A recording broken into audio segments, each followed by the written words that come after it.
Hey guys, it's Griffin here, and welcome back to Pokemon HeartGold. Last time, we went through Violet City. We talked to many of the locals, we learned the basics of Pokemon battling and the basics of status conditions in battle. We traded a Bellsprout to get a giant snake monster that is going to be utterly worthless. And we also got a new party member for the team in the form of Rido, the Mareep, which is so silly out of context.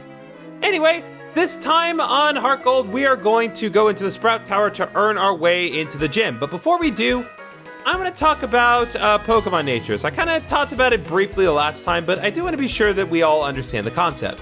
Besides, I like to show off different functions of the game. So, natures. They're not necessarily new to Gen 4. However, the way that natures work is that they help to determine a Pokemon's stats and how they will develop. In most cases, a particular nature will cause one of the Pokemon's stats to grow faster while slowing down the development of another.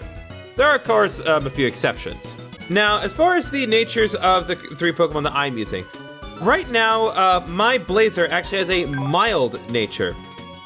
This increases a special attack while lowering physical defense. It's not necessarily the best thing defensively, but having a nature that boosts Blazer's special attack is going to be super helpful. As for Mareep, as I mentioned last time, Mareep has a careful nature, which boosts special defense at the cost of special attack. This isn't necessarily the best nature for Mareep, if I'm being totally honest, but I don't mind a more defensive setup with this. Besides, I try not to stress too much about natures when I'm doing these Let's Plays. I'm trying to make a team for fun, after all. I'm not trying to make something super competitive. And then as for Saris, Saris has a rash nature, which actually does the opposite. It increases special attack at the cost of special defense. So it is interesting to kind of see the different types of nature and how they will play out. There is one other thing that was introduced in Gen 4 aside from natures, and that is characteristics. The characteristics help to determine a Pokemon's individual values. There's no reasonable way to control what the individual values of a Pokemon are, at least not at this point in time. But each one does affect, in the long run, how your Pokemon will develop its stats, though not quite to the extent of nature. This characteristic helps determine what the Pokemon's highest individual value is. For example, the characteristics for my current Pokemon here, Zubat's characteristic is often lost in thought. Blazer's characteristic is that it likes to thrash about. And then Mareep also likes to thrash about. That is the specific one. I'll put on screen specifically what that means for each of the Pokemon in question, as I do not have that point of reference off the top of my head. It is worth pointing out, however, just because you get a particular characteristic, that doesn't necessarily mean that the individual value associated with the characteristic is high. It just points out what is the highest individual value among your individual values. It's also worth pointing out that any Pokemon that you get from an NPC will usually have relatively high individual values. So I believe that applies to Blazer, but it also technically applies to Rocky because we got Rocky in a trade. But with that preamble out of the way, it is time to finally go to the Sprout Tower. I know that some of you may not have cared for me pacing things the way I did, but I promise you, it's all gonna make sense. I just want to be sure to give Sprout Tower the time. Did you know that Pokegear allows you to put marks and memos on its map? I'd love to have one of those Pokegears, but my mom won't let me. Aw, what a shame, tiny child. I guess you'll never be able to call anyone. Anyway, let's head on in. Let's see what we have here. Sprout Tower. Experience the way of Pokemon to cast aside your doubts. Let's do it! Behold, the sprite work of Bellsprout and Rattata. That's actually one thing I do want to point out about those little dungeon piece of artwork. Usually you will see a Pokemon aside from like anyone that is specifically featured. So obviously, yes, it showed Bellsprout statues. But you also notice that it showed a little Rattata. What's really cool about that dungeon artwork is that depending on what time of day you go into a dungeon, the sprite artwork for the dungeon will actually change to show a different Pokemon in here. That is such attention to detail. It's ridiculous. Now, before we get started with this dungeon, we do need to talk about one new Pokemon that you can find here. If you come to the Sprout Tower at night, you can find Ghastly hanging around. That was the Pokemon they were kind of talking about as far as like a ghost Pokemon coming by. And may I just say, this Pokemon was made so much better with the physical special split. As you can see from its stats, Ghastly is meant to be a really fast special sweeper. Its physical stats are complete trash, but it has great speed and especially great special attack right from the start. Up through Gen 3, all Ghost and Poison type attacks were physical, which meant that Ghastly could do nothing to take advantage of its type with respect to its stats. But that time is over, and now Ghastly has great potential even before it evolves. On top of everything else I've mentioned so far, Ghastly and its evolved form Haunter have an immunity to normal and fighting type attacks, and they have an additional immunity to ground type attacks due to their ability Levitate. Although its early game moveset does lack in power, it soon learns really good moves to level up, including Shadow Punch, Shadow Ball, Dream Eater, and Dark Pulse. It also learns both Mean Look and Hypnosis, moves that I recommend trying to keep on hand if you plan on catching all the Pokemon you can. And it only gets better once you have access to good TMs to teach it. You'd be surprised at the amount of coverage it can provide with the right tools. Now, if you want to evolve it into Gengar, you're going to need to trade it away. But like I said, trading is less inconvenient than it used to be. And for Gengar especially, it's totally worth it. Just be mindful of its defenses. Now, as we go through Sprout Tower, we do have actually a few trainers to fight. But we're just going to be sure to talk to everyone, and we're going to be doing a lot of switch training here because that really is the name of the game with Saris for now. A Bellsprout over 100 feet tall. People say that it became the middle pillar here. Yes, that's also a really cool thing I like. So if you stand right here, not only can you see that this pillar is moving, but you'll notice you can actually hear it moving, and the music actually slightly fades to accompany this. I'll be quiet for a second so you can hear it.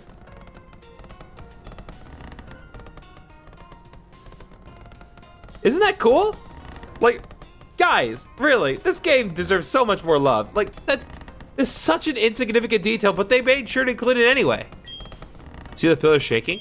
People are training upstairs. Don't know what that has to do with the pillars shaking, but okay. Sprout Tower was built long ago as a place for Pokemon training. Especially Bellsprout. Only those who reach the top will receive a wonderful move. We'll get to that. It's not particularly great, but one thing at a time. Behold! However hard we battle, the tower will stand strong. One thing I particularly like about the trainer battles is that depending on how many Pokemon the trainer has, the transition into battle actually changes slightly.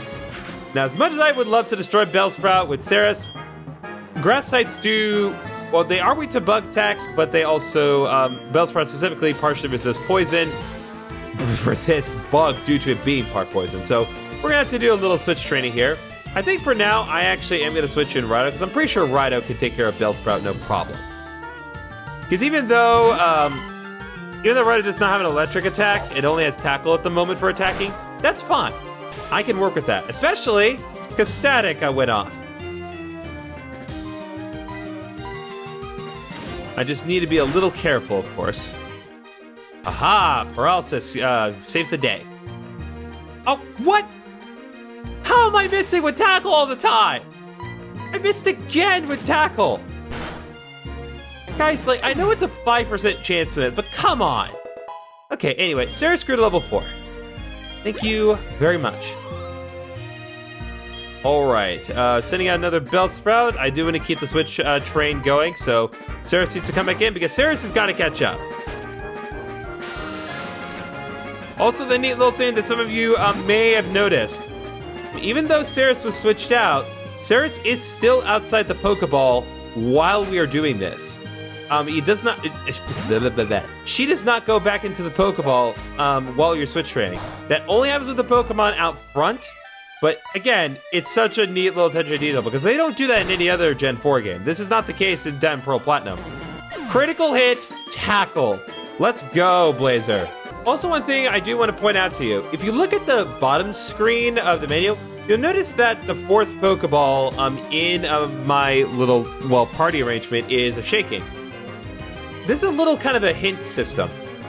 In modern Pokemon games, it'll just straight up tell you, oh, this move is not effective at all, very effective, or just, regular damage. But in this game, what they do is they use the shaking Pokeball as an indicator to say, hey, if you send out this Pokemon based on type, it'll have the best chance of winning. Which is a really cool little detail that they just, again, they don't do things the same way anymore. It's so ridiculous. All right, so that takes care of the last Bellsprout. Sarah's grew to level 5. And learned Supersonic. That's already going to be very helpful. It's a low accuracy move, but has a chance, it inflicts confusion if it does hit. So, very nice. And yes, finally, Blazer got Ember. Life's going to be a lot easier moving forward. All right, so now that we've gotten that out of the way, let's head on down. And we're going to grab this. Got a paralysis heal, or paralyzed heal.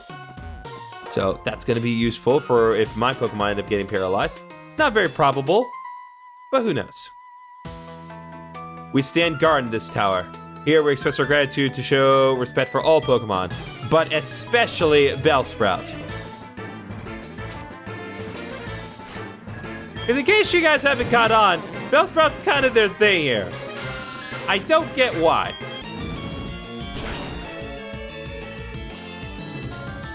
Oh yeah, Blazer already tearing through the place.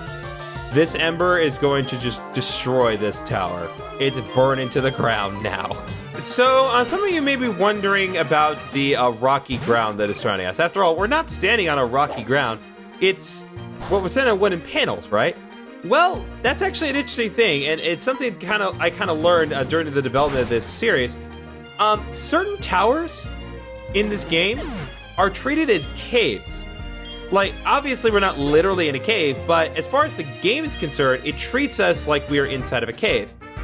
I don't know why they decided to do that, but it applies to any tower that we visit in this place. And trust me, Sprout Tower ain't the only tower in this game. There's more than one tower.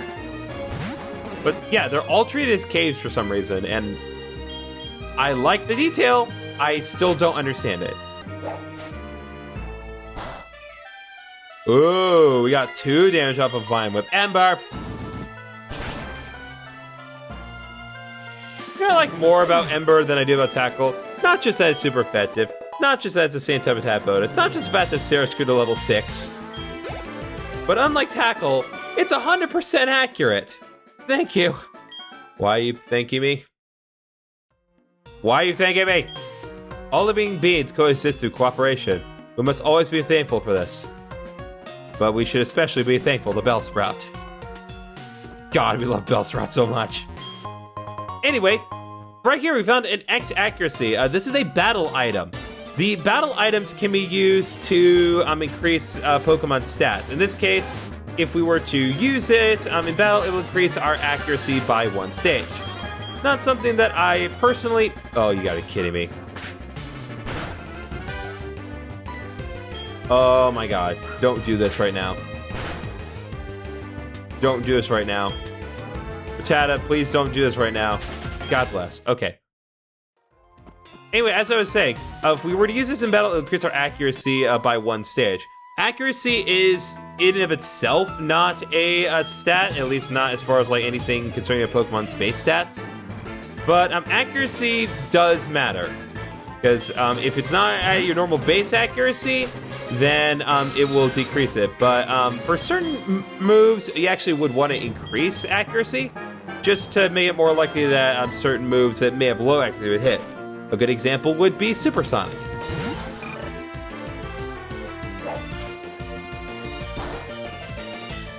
Oh, wow. Critical hit. Good job.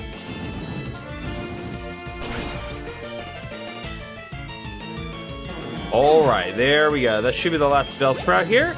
And Blazer just barely avoids leveling up, but Rido level up to level 7. Oh, I'm weak.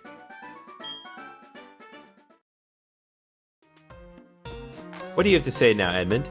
I tried to copy Bellsprout's central movements for battle.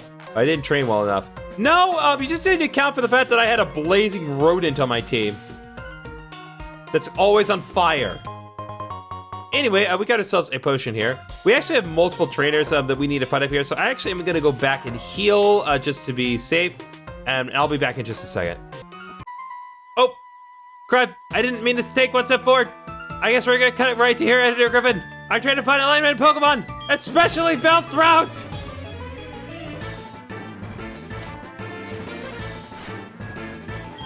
Dang it, Jen. Why do you have to be right there? Why do you have to do that to me? Alright, his Bellsprout actually is decently powerful. I think we need to switch back to Blazer! Okay, thank goodness. Crisis averted. You gain 54 experience. Very nice, actually. This little squirt made me hurt. I don't like your rhyme, dude. Anything else you want to say? As Pokemon grow stronger, so does the trainer. No, wait. As the trainer grows stronger, so do the Pokemon. Ah, truly, the enlightenment is very confusing. What do you have to say, man? The Elder's TM lights even pitch black darkness. Ah, boy. Some of you may already realize what exactly it is we're getting here. Some of you already know because you have the advantage of hindsight.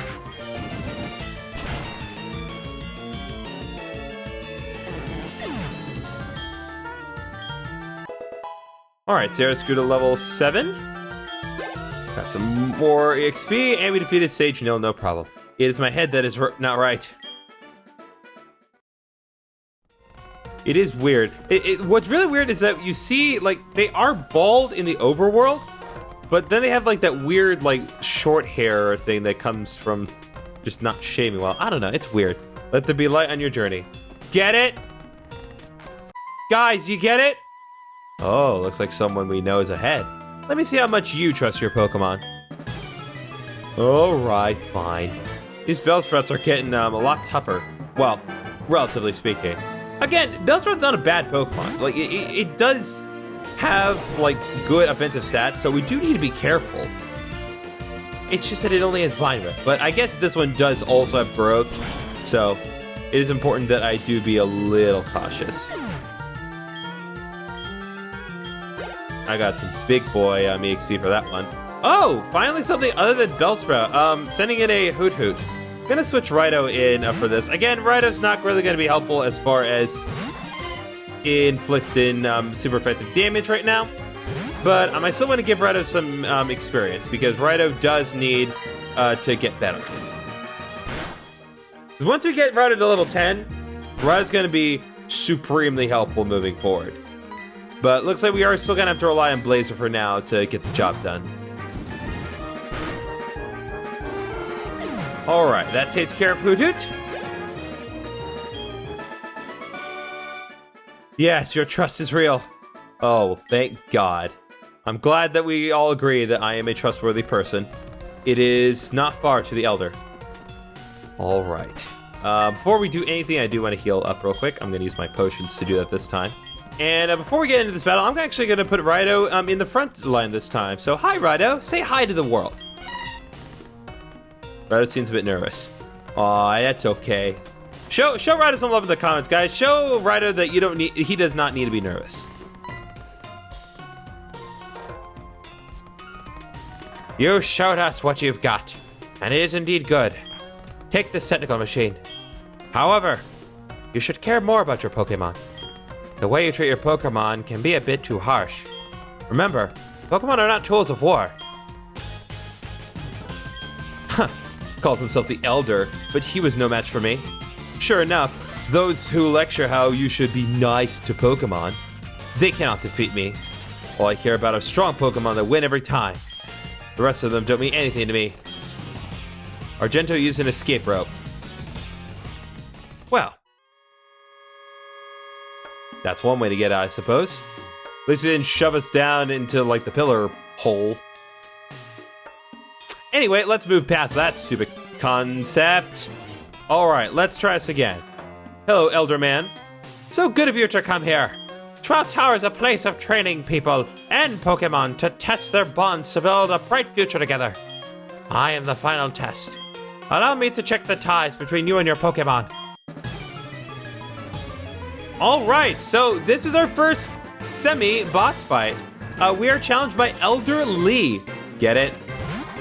Anyway, Elder Lee's going to be sending out a Bellsprout. Bellsprout, in this case, is level 7, has Chlorophyll for the ability, with the moves Vine Whip and Growth. So we do want to be a little mindful, though do bear in mind that Growth is not as powerful as it was in later generations. I believe in this generation, Growth only boosts special attack.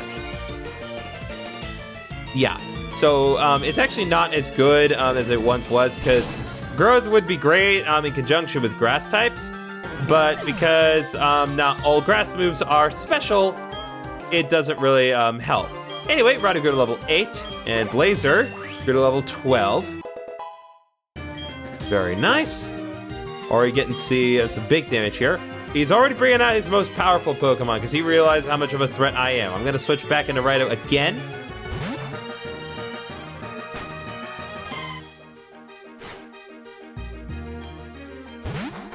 His second and most powerful Pokemon is Hoothoot, level 10. I believe it has Insomnia for the ability, with the moves Growl, Hypnosis, and Pep. It's not going to be that much of a threat, all things considered. I'm pretty sure Rhino could take it on if it wanted to. Well, if it had an electric type attack. But I'm going to play it safe and fall asleep. Okay, well, guess we're working with this. I don't believe I have an Awakening at the moment, so... Nope, I have an Antidote, Paralyzed Heal, I do not have an Awakening. So now we're going to see that proverbial coin toss I talked about. Oh boy, this could be a problem. Oh good, Blazer, you woke up. Quick little power nap there, and that's what we love to see. A critical hit Ember to boot. Let's go. Oh cute, use Growl. That's not going to do anything. Not when I have Ember. Not when I can set the whole place on fire again. That takes care of Hoothoot. Rhino grew to level 9. Just one more level, and it can be a real, genuine threat to flying types, and just in general. I think we'll, just to kind of keep it relatively even, I think I'll bring in Saris for this last one. She deserves some love, too.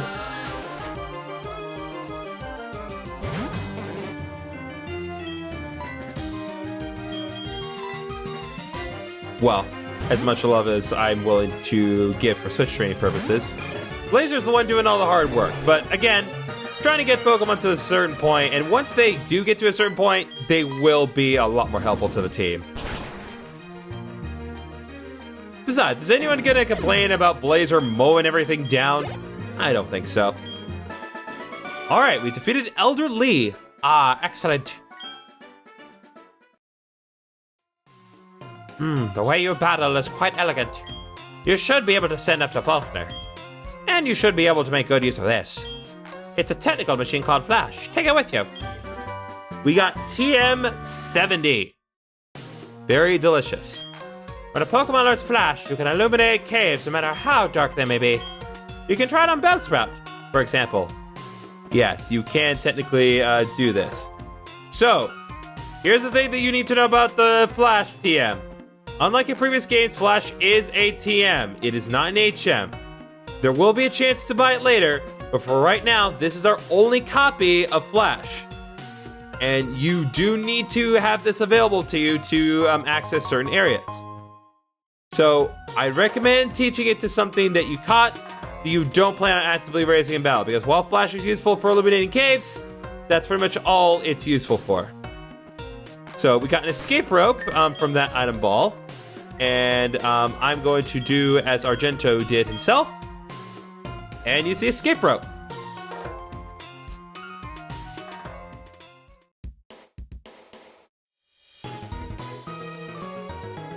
And like that, that brings us outside in Violet City once more. So I think on that note, we're going to go ahead and end things here. We've gone into the Sprout Tower, we've trained up our Pokemon, we're a lot stronger than we used to be, and we got TM for Flash after defeating Elder Lee. So next time on Pokemon HeartGold, we are not going to go into the gym. There are still a few more things that I want to do in preparation for the gym, and trust me, it's going to be a lot more interesting than you think it will be. So stay tuned, and see you guys then.